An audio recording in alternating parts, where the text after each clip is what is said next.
दो मीटिंग्स बड़ी अच्छी हो चुकी हैं गवर्नर साहब से। 21 तारीख को मैं अपने सारे नगर निगम के पार्षदों को भी लेके जा रही हूँ एंड बहुत पॉजिटिव थे हमारे गवर्नर साहब और मैं उम्मीद करती हूँ कि कोई ना कोई रास्ता वो ज़रूर निकालेंगे। कुछ रुके हैं काम मैम जिसको आप करवाना काम तो सारे रुके हुए हैं जी, 1 साल से कोई काम हुए ही नहीं है। यहाँ तक कि एक छोटा सा गड्ढा भी भरने के लिए हमारे पास पैसे नहीं थे।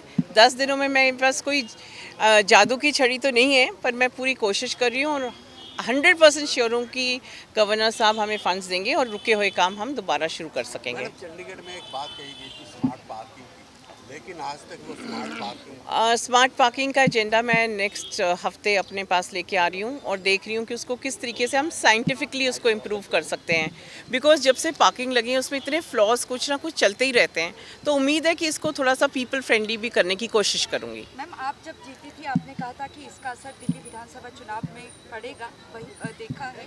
क्या कहना चाहेंगे दिल्ली के? आपने देख ही लिया जी, दिल्ली चुनाव का रिजल्ट आप सबने देखा और मुझे 100% लगता था कि अगर हम इस बड़ी अलायंस को हराएंगे तो एक बहुत बड़ी जीत मानी जाएगी, मेरी पार्टी की बहुत बड़ी जीत मानी जाएगी, जिसके लिए मैं धन्यवाद करना चाहूँगी मोदी जी का, नड्डा जी का, अमित शाह जी का, जिन्होंने मुझे कैंडिडेट बनाया और मुझे पूरा विश्वास दिलाया कि हाँ आप महापौर बन सकते हो, आप पूरी अपनी कोशिश जारी रखो, और जिसकी वजह से मैंने 30 तारीख को सीट संभाली। केजरीवाल साहब पे आरोप लग रहा है कि वो पंजाब की राजनीति में आना चाहते हैं, क्योंकि लुधियाना में एक उपचुनाव भी होने जा रहा है।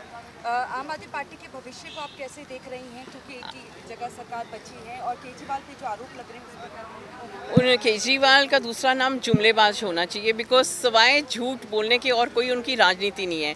पर अब मुझे लगता है कि लोग समझ चुके हैं, जो उनका क्लेवर एटीट्यूड होता है हर लोगों के साथ, उसको समझ आ चुकी है। कॉमन मैन को आज पता है कि आपका क्या एजेंडा है, तो मुझे लगता है वो बुरी तरह फेल हो गए और अब उनका दोबारा राइज करना पॉलिटिक्स में, इंडियन पॉलिटिक्स में बहुत मुश्किल है।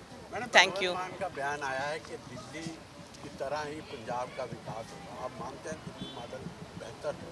आप देख ही रही हैं कि पंजाब में क्या विकास हुआ है, सिवाय करप्शन के। रोज़ हम अखबार उठाते हैं तो सबसे पहले हम पढ़ते हैं ये एमएलए पकड़ा गया करप्शन में, ये एमएलए पकड़ा गया, ये जेल जा रहा है। तो आपको लगता है कि जिस तरीके से लिकर पॉलिसी का काम हुआ था उसी तरीके से वो पंजाब में काम कर रहे हैं। Is full of corruption for the priming and absolute disorder.